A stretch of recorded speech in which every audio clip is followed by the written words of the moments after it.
1400 करोड़ रुपए के एक बहुत बड़े घोटाले का खुलासा करने जा रहा हूं। एक गर्ग ने हेड कैश पर काम करने के एक दिन पहले शाम को अपने केबिन में बुलाकर हमें नोट बदलने के लिए कहा। और सबसे बड़ी बात यह है कि सीबीआई में इनका नाम तक नहीं लिखा गया। सीबीआई ने ना कोई रेड की, ना कोई पूछताछ की इनसे।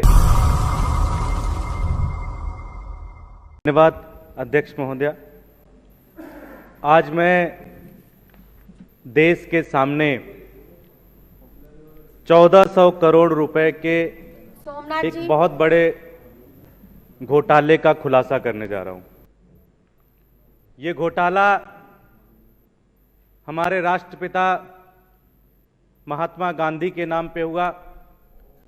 ये घोटाला उनके प्रतीक चिन्ह खादी के नाम पे हुआ और बड़े दुख और शर्म के साथ ये कह रहा हूं कि ये घोटाला किसी और ने नहीं बल्कि दिल्ली के उपराज्यपाल महोदय विनय कुमार सक्सेना जी ने किया,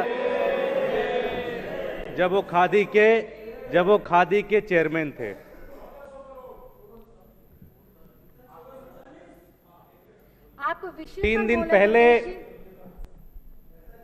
तीन दिन पहले मेरे पास एक फाइल आई।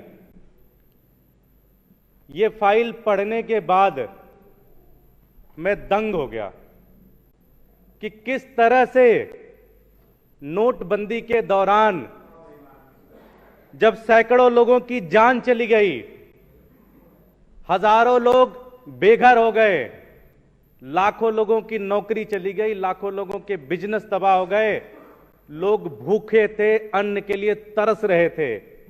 उस समय हमारे एलजी साहब 1400 करोड़ के भ्रष्टाचार में लिप्त थे। जब लोग अपने पड़ोसी के घरों में जा जाके कह रहे थे जी कि खाना नहीं है, जब पूरा देश निकल गया था, राशन की बोरियां बांट रहा था एक एक घर में जाके, उस समय विनय कुमार सक्सेना जी 1400 करोड़ रुपए का घोटाला कर रहे थे इस देश के अंदर। यह घोटाला बहुत शानदार तरीके से चल रहा था, पता भी नहीं चलता किसी को कि ऐसा कोई घोटाला भी चल रहा है। लेकिन मैं इस सदन के माध्यम से उन दो कैशियर संजीव कुमार जी और प्रदीप यादव का बहुत बहुत धन्यवाद देता हूं, सलाम करता हूं, जिन्होंने अपने जान पर खेलकर, जिन्होंने अपनी जान की बाजी लगा दी कि यह घोटाला किसी भी तरह से देश के सामने आना चाहिए। जांच हुई। आज मैं उनका स्टेटमेंट, जो जांच के दौरान उन्होंने स्टेटमेंट दिया, मैं आपके सामने वो स्टेटमेंट पढ़ना चाहता हूं।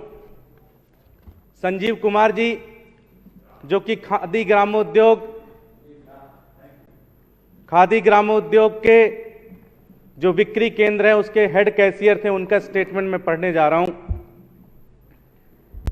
यह मामला 8 तारीख को, जब 8 नवंबर को प्रधानमंत्री मोदी जी ने देश के अंदर जो पुराने नोट थे 500 और 1000 नोट के जब बंद कर दिए, उसके बाद 8 तारीख के बाद जो पुराने करप्ट, जो एक तरीके से ब्लैक मनी थी, जो उसको वाइट करने का जो सिलसिला खादी ग्रामोद्योग के अंदर चला, उसके बारे में है पूरी तरह से।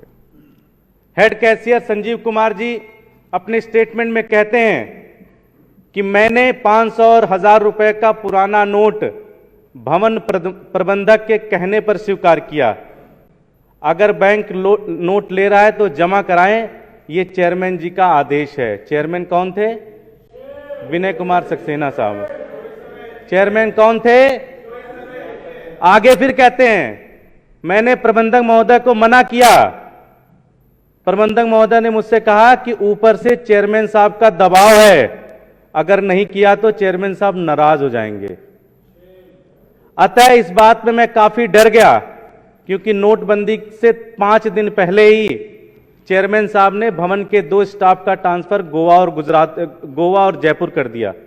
अतः मैंने मजबूरी में यह काम किया, जिसकी जानकारी भवन के अधिकतर स्टाफ को पहले से थी। इस कार्य के लिए प्रतिदिन प्रबंधक बिक्री कक्ष में अजय गुप्ता जी मुझे भवन प्रबंधक कक्ष में बुलाते, पुराने 500 और 1000 के नोट बदलने के लिए देते और कहते कि आप प्रतिदिन अजय गुप्ता जी को नोट बदल के दे दिया करो। जो भी मैंने अनुचित कार्य किया वो प्रबंधक श्री ए.के. गर्ग के दबाव में किया और इसकी पूरी जिम्मेदारी ए.के. गर्ग जी की है। मैं ये शपथ पूर्वक कहता हूं कि इसमें मेरा कोई दोष नहीं है। मैं बड़े दुखी मन से बैंक में कैश जमा कराता था और मेरे करीब 7 दिन के अवकाश के बाद दूसरे जो प्रदीप यादव एलडीसी को मेरी अनुपस्थिति में हेड कैशियर के रूप में काम करते थे। सही बात तो यह है कि मैं अपने ट्रांसफर से बहुत डर गया था। यह कार्य इसलिए किया क्योंकि कुछ दिन पहले भवन के स्टाफ की मृत्यु दिल्ली से बाहर जाने पे हो गई थी। मेरा इसमें कोई दोष नहीं है, पूरा दोष भवन प्रबंधक और अजय गुप्ता जी का है। भवन प्रबंधक जो है ए.के. गर्ग साहब है, गुप्ता जी जो है फ्लोर मैनेजर है। ये इनका स्टेटमेंट है। जब इन्होंने देखा किस तरह का भ्रष्टाचार चल रहा है, इन्होंने छुट्टी ले ली। छुट्टी लेने के बाद इनके जूनियर प्रदीप कुमार यादव जी थे, उनको बनाया गया हेड कैशियर। उन्होंने क्या कहा आप सुनिए। नोटबंदी 8 तारीख को हो गई। 9/11/2016 के बाद हमने ग्राहक से कोई पुराने नोट नहीं लिए। जो भी नोट जमा हुए काउंटर कैशियर द्वारा जमा किए गए, नए नोट हेड कैशियर के पास जाते थे। इसके बाद वह नोट श्री ए.के. गर्ग साहब के आदेशानुसार, ए.के. गर्ग कौन है? प्रबंधक साहब, एक मिनट। ए.के. गर्ग साहब के आदेशानुसार अजय कुमार गुप्ता जो फ्लोर मैनेजर थे, उनके हेड कैबिन में मुझे बुलाया जाता था, वहां नोट बदला जाता था और नोट बदल के पुराने नोट मुझे दिए जाते थे और कहते थे बदल के इसमें लेके आ जाना। उसके बाद नोट को कैशियर बैंक में जमा कराते थे। श्रीमान प्रबंधक ए.के. गर्ग ने हेड कैश पर काम करने के एक दिन पहले शाम को अपने कैबिन में बुलाकर हमें नोट बदलने के लिए कहा। हमने कहा सर इससे परेशानी ना हो जाए, तो उन्होंने कहा कि ये चेयरमैन साहब का है। किसका है? चेयरमैन साहब। चेयरमैन साहब कौन है? जो अभी एसडीएन है, विनय कुमार सक्सेना जी। बोले वो उनका है, चिंता की कोई बात नहीं, हम हैं, सब कुछ देख लेंगे।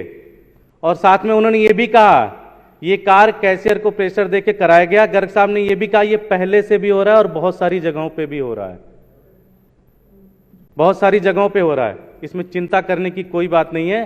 अगर नहीं, जैसा कह रहे हैं वैसा कर लो, अगर नहीं करोगे तो फिर। ये दोनों कैशियर का स्टेटमेंट है।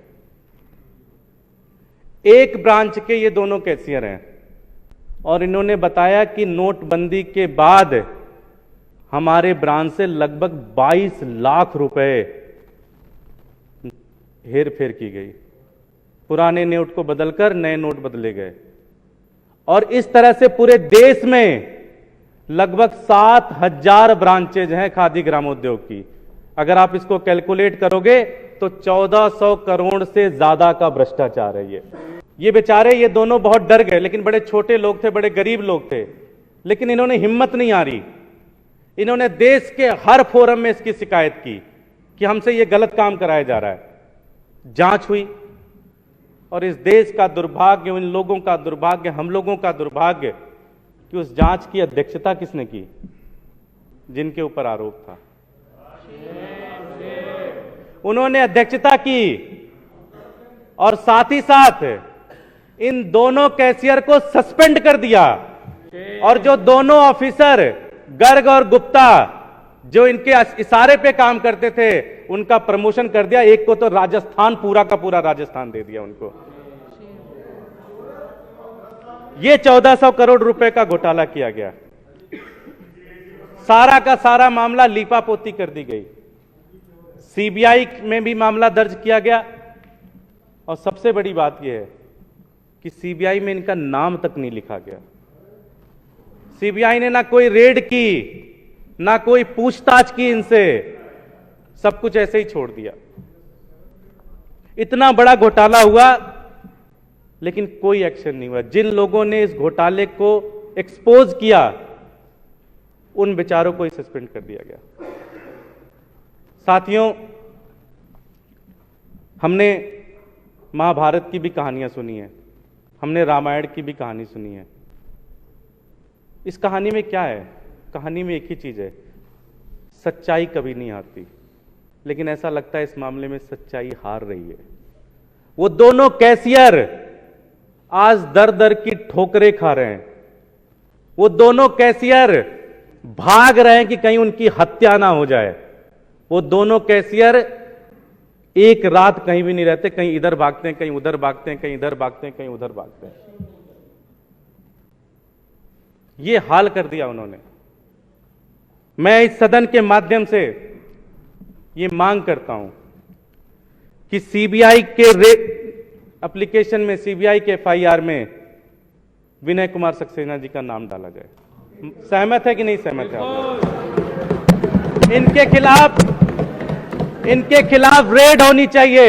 इनके खिलाफ ईडी का रेड होना चाहिए। पूरा का पूरा मनी लॉन्ड्रिंग है, ये पूरा का पूरा भ्रष्टाचार है। एलजी साहब के खिलाफ जांच होनी चाहिए, इनके खिलाफ रेड होनी चाहिए, और साथ ही साथ जब तक ये जांच चले इनको कोई अधिकार नहीं बनता एलजी के पद पे रहेंगे। इनको एलजी से हटाया जाए। साथियों,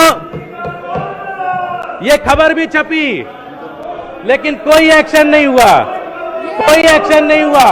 इनके खिलाफ एक्शन होना चाहिए, इनके खिलाफ कार्रवाई होनी चाहिए। एलजी साहब को हटाना चाहिए। एलजी साहब भ्रष्ट हैं। एलजी साहब ने 1400 करोड़ रुपए का घोटाला किया। इसकी जांच होनी चाहिए, इसकी जांच होनी चाहिए। एलजी के लिए ऐसा नहीं।